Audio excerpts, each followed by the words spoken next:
O Senhor esteja convosco. Proclamação do Evangelho de Jesus Cristo segundo Marcos.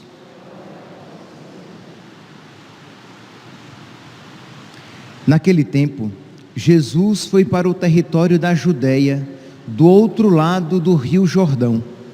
As multidões se reuniram de novo em torno de Jesus, e ele, como de costume, as ensinava. Alguns fariseus se aproximaram de Jesus.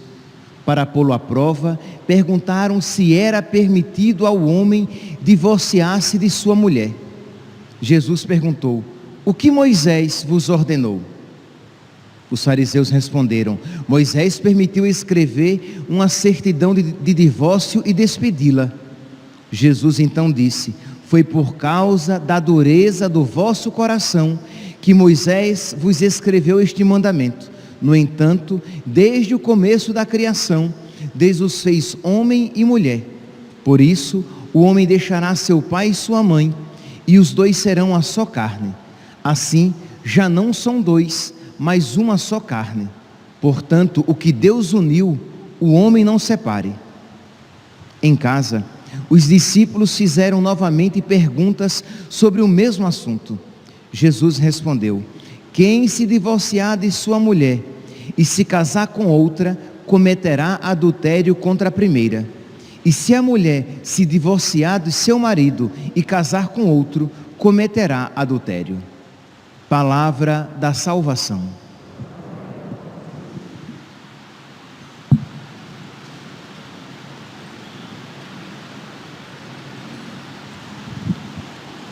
Caríssimos irmãos e irmãs, eu gostaria de refletir o Evangelho de hoje a partir da primeira leitura, isso é, unir as duas leituras e ler então, a partir da luz da primeira, ler o Evangelho de hoje. O Evangelho é conhecido nosso, é aquele Evangelho em que Jesus fala da indissolubilidade do matrimônio. Isto é, que o matrimônio ele é indissolúvel. E é interessante que nos tempos atuais, hoje em dia, as pessoas falam muitas vezes que, quantas vezes as pessoas falam assim: ah, mas eu acho que a igreja deve rever esse ensinamento e deve liberar o divórcio. Eu até falei sobre isso no dia 22, né? Por ocasião da festa da Cátedra de São Pedro. Pois bem, então as pessoas pensam que a igreja tem autoridade de mudar esse ensinamento que é de Jesus. Não é um ensinamento da igreja, é o ensinamento do próprio Cristo. E as pessoas dizem assim: ah, mas hoje isso, antigamente, era compreensível falar de um casamento por toda a vida, mas hoje em dia já não dá mais para ensinar isso. Mas, meus irmãos, já na época de Jesus, ou melhor, antes mesmo do tempo de Jesus, este ensinamento já era difícil de ser acolhido. Que imagine, já no tempo de Moisés, muito tempo antes de Jesus, as pessoas, por causa da dureza do seu coração, já não queriam se submeter a este ensinamento.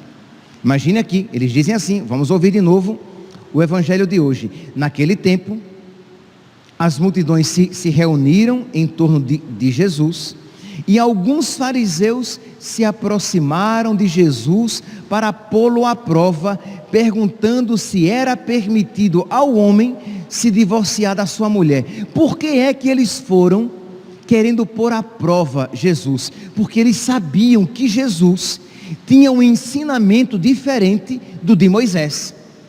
Moisés havia permitido, Jesus não permitia. Então eles querem colocar Jesus como alguém contrário a Moisés, para assim diminuir a adesão do povo a Jesus. Olha, ele é contra Moisés. Então, quem sabe, muitos abandonariam Jesus por causa disso. Então, eles vão e apresentam a situação. E Jesus então pergunta: o que foi que Moisés vos ordenou? E os fariseus prontamente responderam: ele permitiu. Daram a carta de divórcio e despedi-la. E Jesus responde: Moisés permitiu, mas isso foi por causa da dureza do vosso coração. No princípio não foi assim. Deus não uniu o homem e a mulher para depois separá-los. Deus criou o homem para a mulher, e o homem deixará.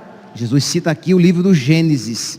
Por isso, o homem deixará seu pai e sua mãe, e se unirá à sua mulher, e os dois serão a só carne. Assim, já não são dois, mas uma só carne. Então percebe aqui, meus irmãos, que já no tempo de Moisés, existia uma dificuldade. Não é uma dificuldade que é, digamos, particularidade nossa, do homem moderno. A dureza de coração, infelizmente, é uma realidade já muito anterior. Então, já no tempo de Moisés, o divórcio era querido. E já ali no diálogo com Jesus, eles ficaram abismados de que Jesus não permitisse o divórcio. Meus irmãos, o matrimônio é uma aliança. É uma aliança que nós fazemos, que um homem faz com a mulher, que uma mulher faz com um homem, e que ambos fazem com Deus. Isto é, o casamento já existia antes de Jesus, mas com Jesus, esta união do homem e da mulher, esta união foi elevada à dignidade de sacramento, de modo que quando um homem se casa com uma mulher, ele, fortificado pela graça de Deus, ele tem o objetivo de amar a sua esposa como Cristo amou a igreja, com o amor com que Cristo amou a igreja. E como foi que Cristo amou a igreja? Derramando o seu sangue. E a mulher olha para o seu marido e ama o seu marido, vai se esforçar, fortificada pela graça de Deus, a amar o seu marido como a igreja ama o próprio Cristo. Então não é um amor simplesmente humano, uma realidade simplesmente imanente, mas é uma realidade sobrenatural, é uma aliança, e que, como toda aliança, requer perseverança. A primeira leitura de hoje, retirada do livro da carta de São Tiago, estamos aqui no capítulo 5, nos versículos 10 e 11, nós ouvimos: irmãos, tomai por modelo o sofrimento e firmeza, tomai por modelo de sofrimento e firmeza os profetas que tinham uma aliança com Deus, pois bem, o sofrimento e a firmeza deles deve ser modelo para nós. Ora, aqui nós podemos aplicar a tudo. Nós podemos aplicar à vida sacerdotal, nós podemos aplicar ao nosso relacionamento com Deus, a nossa aliança com Deus, mas vamos aqui aplicar ao matrimônio, já que eu disse que iria ler o Evangelho a partir da luz desta primeira leitura. Pois bem, a aliança de um homem e de uma mulher deve então estar fundada neste exemplo dos profetas. Então esta aliança requer este amor, requer esta paciência, requer este sofrimento, requer esta renúncia de si mesmo, renúncia dos seus egoísmos, renúncia da sua própria vontade, porque se não houver isso, se não houver essa predisposição a se unir a Jesus Cristo no sofrimento, carregando a sua cruz, ninguém estará apto para viver qualquer tipo de aliança, muito menos o matrimônio. Então, uma pessoa que entra no matrimônio, ela sabe que ela vai entrar nesta vida de aprendizado de amor. Porque o amor é uma realidade que se aprende. E se aprende na perseverança, na cotidianidade, no dia a dia, na renúncia de cada dia, no sacrifício de cada dia, por amor a Cristo. Não é por amor àquela pessoa. Porque muitas vezes o seu marido não merecerá o seu amor. Muitas vezes a sua esposa não merecerá o seu amor. Mas lembra que o casal que se casa, o homem e a mulher que se casam no Senhor, que se casam na igreja, eles são chamados e fortificados pela força do sacramento. Eles são chamados a viver no relacionamento mútuo o amor de Cristo pela igreja e o amor da igreja por Cristo. Então é esta a vocação matrimonial. Então, mas continua aqui, São Tiago, versículo 10: irmãos, tomai por modelo de sofrimento e firmeza os profetas que falaram em nome do Senhor. Reparai que consideramos como bem-aventurados os que perseveraram. São bem-aventurados os que perseveraram.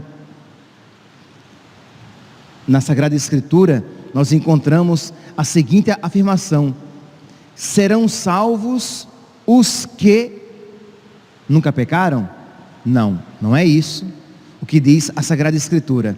Serão salvos os que devolverem o dízimo? Não, não é isso o que a Sagrada Escritura diz. Serão salvos os que perseverarem até o fim. Serão salvos os que perseverarem até o fim. Então quer dizer, nós precisamos pedir a Deus o dom da fortaleza que nos capacita a perseverar. Repito, eu estou aqui falando sobre o matrimônio, mas eu poderia aplicar a todo e qualquer aspecto da nossa vida cristã. Sem perseverança, sem espírito de renúncia, de sacrifício, como é que nós iremos viver a nossa aliança com Deus? E sempre sabendo, meus santos, que o nosso amor às criaturas é sempre uma resposta ao amor de Deus para conosco. Isto é, quando você ama, você esposa, com seu marido que é um traste, que é insuportável, crê em Deus Pai, né? Que é insuportável, que é um traste, que é ingrato, que é grosso, que é indiferente, que é o cão. Você que ama o seu marido, você ama porque Cristo ama você, não obstante você ser um traste, indiferente, infiel, uma diaba. Você sabe que você não presta. E nosso Senhor ama você. Então, ora, se Deus me ama assim, eu preciso também assim amar o meu irmão, amar o meu próximo. E quem mais próximo de você do que o seu marido, do que a sua esposa, com quem você é uma só carne? Ouça o salmo de hoje. O salmo de hoje é belíssimo para ser lido à luz desta realidade. A antífona é: o Senhor é indulgente e favorável conosco, comigo. Não leia este salmo pensando noutra pessoa. O Senhor é indulgente e favorável comigo, misericórdia. Se o Senhor me tratasse segundo os meus merecimentos e as minhas obras, perdido eu estaria. Então, como é então que eu quero tratar a minha irmã, a minha esposa, ou a esposa vai dizer o meu marido, segundo os merecimentos dele? O caminho não é esse, porque não é esse o caminho seguido por Deus para comigo. Então, bendize, ó minha alma, ao Senhor, e todo o meu ser seu santo nome. Bendize, ó minha alma, ao Senhor, não te esqueças de nenhum de seus favores. Isto é, Overlan, não se esqueça dos favores de Deus. Não se esqueça de como Deus é bom com você, não se esqueça de que Ele tem te perdoado muito. E isso deve gerar no meu peito um coração bom, que queira também perdoar, ser generoso, compassivo, paciente. E assim como Deus é perseverante em me amar, eu preciso ser perseverante no amor para com aqueles que Deus coloca no meu caminho. E para um marido e uma esposa, quem mais presente no seu caminho do que aquele com quem você foi feita uma só carne. Mas continua o Salmo: pois Ele te perdoa toda a culpa e cura toda a tua enfermidade, enfermidade que nós nos causamos a nós mesmos com os nossos pecados. Pois Ele cura toda a tua enfermidade, da sepultura Ele salva a tua vida e te cerca de carinho e compaixão.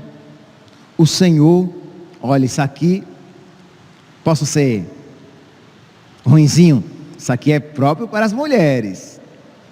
O Senhor é indulgente, é favorável, é paciente, é bondoso e compassivo. Ele não fica repetindo as suas queixas, fica ali repetindo, relembrando e relembrando aquilo que o seu marido fez de errado. Tem marido assim também, mas é uma característica. Nosso Senhor não é assim. Ele perdoa. Ele não fica, imagine se nosso Senhor ficasse repetindo os pecados que eu já cometi, crê em Deus Pai, eu não teria sossego, eu sequer dormiria. Ele não fica repetindo as suas queixas, nem guarda eternamente o seu rancor. Então, ora, se Deus é assim comigo, diz o marido, eu quero ser assim com a minha esposa.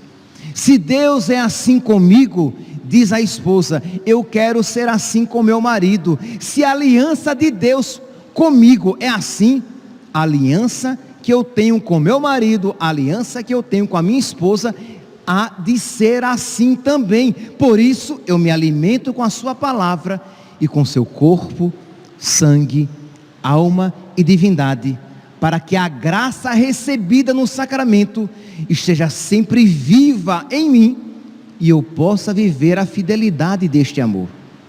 Meus irmãos, peçamos a Deus um amor generoso assim.